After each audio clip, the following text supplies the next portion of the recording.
అధికారం ఉంది కదా అని చెప్పి ఇష్టం వచ్చినట్లుగా వ్యవహరించి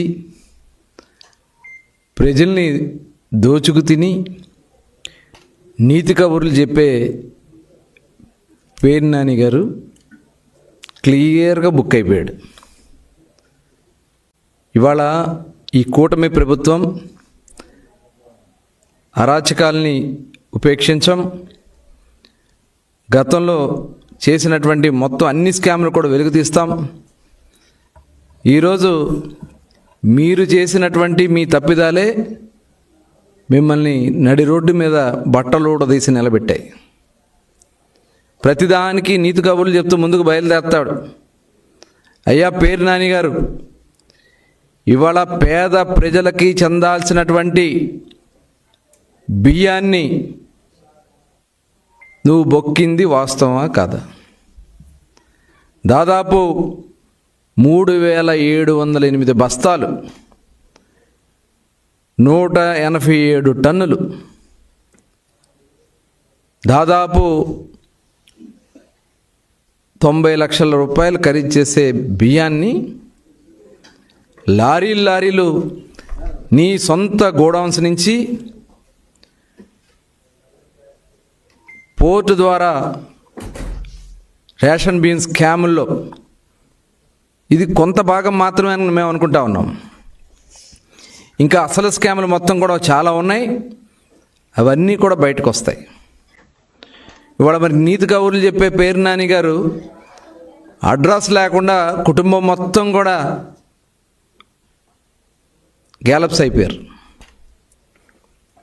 ఏ గోడరికి పారిపోయాడో అడ్రస్ లేకుండా వెళ్ళిపోయి నిన్నొచ్చి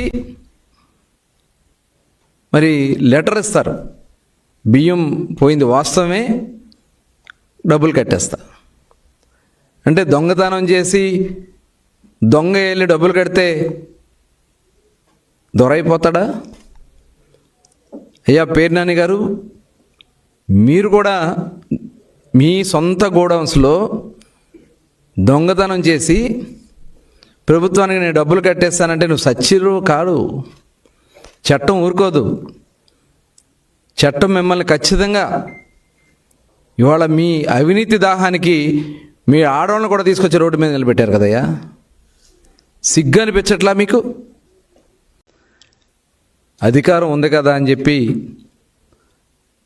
ఇష్టం వచ్చినట్లుగా వ్యవహరించి ప్రజల్ని దోచుకు తిని నీతి కబుర్లు చెప్పే పేరు నాని గారు క్లియర్గా బుక్ అయిపోయాడు. ఇవాళ ఈ కూటమి ప్రభుత్వం అరాచకాల్ని ఉపేక్షించం, గతంలో చేసినటువంటి మొత్తం అన్ని స్కామ్లు కూడా వెలుగు తీస్తాం. ఈరోజు మీరు చేసినటువంటి మీ తప్పిదాలే మిమ్మల్ని నడి రోడ్డు మీద బట్టలు తీసి నిలబెట్టాయి. ప్రతిదానికి నీతి కబుర్లు చెప్తూ ముందుకు బయలుదేరతాడు. అయ్యా పేరు నాని గారు, ఇవాళ పేద ప్రజలకి చెందాల్సినటువంటి బియ్యాన్ని నువ్వు బొక్కింది వాస్తవమా కాదా? దాదాపు 3708 బస్తాలు, 187 టన్నులు, దాదాపు 90 లక్షల రూపాయలు ఖరీదు చేసే బియ్యాన్ని లారీలు నీ సొంత గోడౌన్స్ నుంచి పోర్టు ద్వారా రేషన్ బియ్యం స్కాముల్లో ఇది కొంత భాగం మాత్రమే అని మేము అనుకుంటా ఉన్నాం.